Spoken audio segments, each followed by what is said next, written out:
Assalamualaikum warahmatullahi wabarakatuh. Perkenalkan, nama saya Andre Tabawijaya, NPM A1H020064, kelas 1C. Baiklah, saya akan menjelaskan tugas saya tentang filsafat pendidikan. Dalam rangka menggali dan mencari alternatif yang berbasis pada filosofi bangsa, salah satu kajian pustaka sebagai rujukan dalam mempelajari filsafat pendidikan adalah karya Henderson yang lebih humanistik dalam pendekatannya.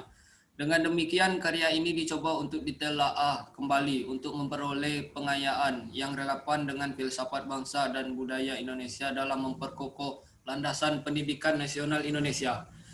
Karya saduran ini hanya digunakan dalam lingkungan terbatas untuk keperluan perkuliahan di UPI, dan khususnya pada prodi pendidikan umum dan konsentrasi filsafat pendidikan.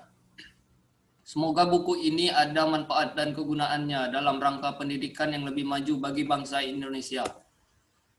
Stella Van Patten, Henderson yakin sekali bahwa cara-cara kerja ahli filsafat dari Barat perlu diterapkan untuk menelaah soal-soal pendidikan. Maksudnya ialah agar makna pendidikan itu dapat dilukiskan dengan jelas. Sungguh pun makna itu tak dapat diterangkan dengan cara-cara ilmu pengetahuan. Ilmu pengetahuan lebih menekankan pengalaman keinderaan daripada penggunaan pemikiran sumber pengetahuan. Masalah makna pendidikan sangat erat dengan kaitannya dengan tujuan material dari pendidikan. Adapun tujuan itu menurut praktiknya berhubungan langsung dengan pandangan hidup individu dan falsafah sosial dari sesuatu masyarakat atau bangsa. Karena itu filsafat pendidikan harus lebih menekankan penggunaan pemikiran daripada pengalaman keindahan dalam melakukan telaah tentang masalah-masalah pendidikan. Demikianlah cara yang dicontohkan oleh ahli-ahli filsafat dalam mencari kearifan atau wisdom.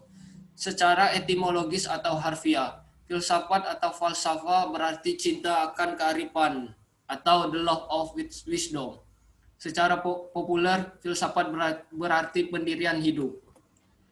Pandangan vitalis beranggapan bahwa materi yang hidup, sel tanaman ataupun hewan, mengandung suatu prinsip vital suatu wujud materi yang membedakannya dari benda mati atau benda tak bernyawa.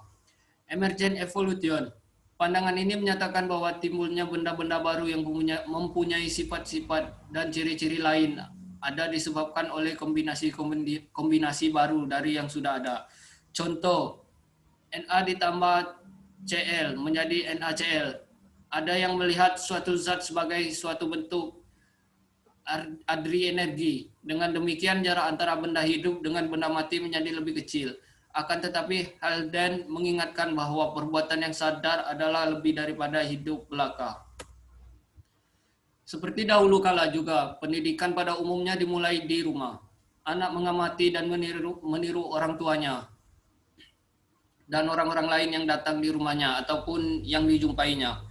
Orang tua mengajarkan segala macam soal kepada anaknya, mulai dari soal makanan dan mandi sampai kepada anaknya mulai dari soal makan dan mandi sampai kepada sopan santun dan pengetahuan umum lainnya. Dalam ia mengamati, meniru, dan turut berpartisipasi dalam kehidupan sehari-hari itu. Sang anak mengalami pendidikan yang oleh Henderson dinamakan pendidikan informal. Apabila anak dididik dengan sengaja, maka ia mengalami pendidikan yang formal. Rupanya orang banyak sejak dahulu yang tidak ragu-ragu bahwa hidup itu ada maknanya. Orang-orang seperti itu yakin bahwa dalam alam semesta ini ada sesuatu keteraturan yang mempunyai makna bagi umat manusia. Ada Tuhan yang memperhatikan hidup manusia dan memberikan arah kepada manusia dan segala kejadian. Tafsiran demikian mengenai hidup disebut teleologis. Tentu saja keyakinan yang seperti itu tidak dapat atau sukar sekali untuk dibuktikan. Demikianlah ada orang yang berkat kemajuan ilmu pengetahuan dalam beberapa abad terakhir ini sangsi akan interpretasi yang teleologis mengenai kehidupan ini.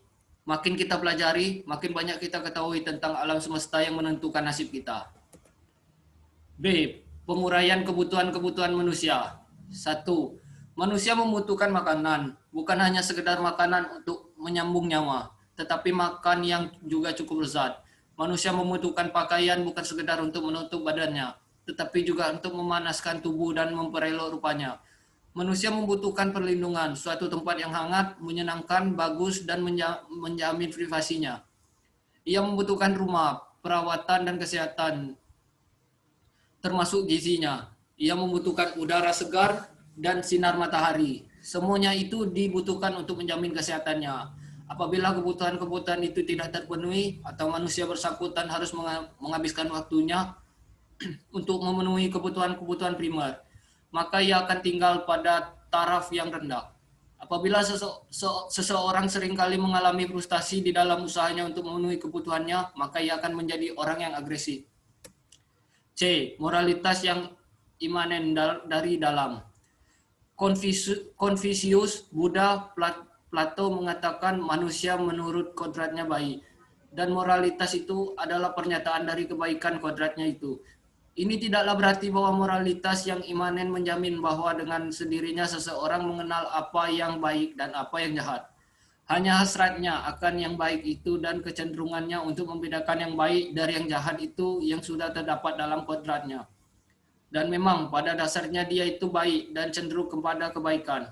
Orang lain yang lebih bijaksana, serta pengalaman dan penderitaan kita sendiri yang akan menunjukkan kepada kita apa yang baik itu. C. Fatalisme. Determinisme, bagaimanapun interpretasinya, harus dibedakan dari fatalisme dan theological counterpartnya. Takdir. Fatalisme berasumsi beberapa juru pisah dari takdir.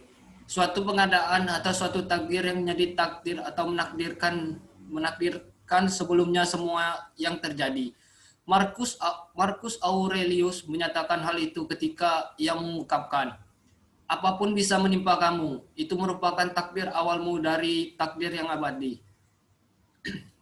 Determinisme melihat rangkaian alasan dan dampak, yang mana keinginan dan keputusan seseorang menjadi bagian dari rangkaian alasan.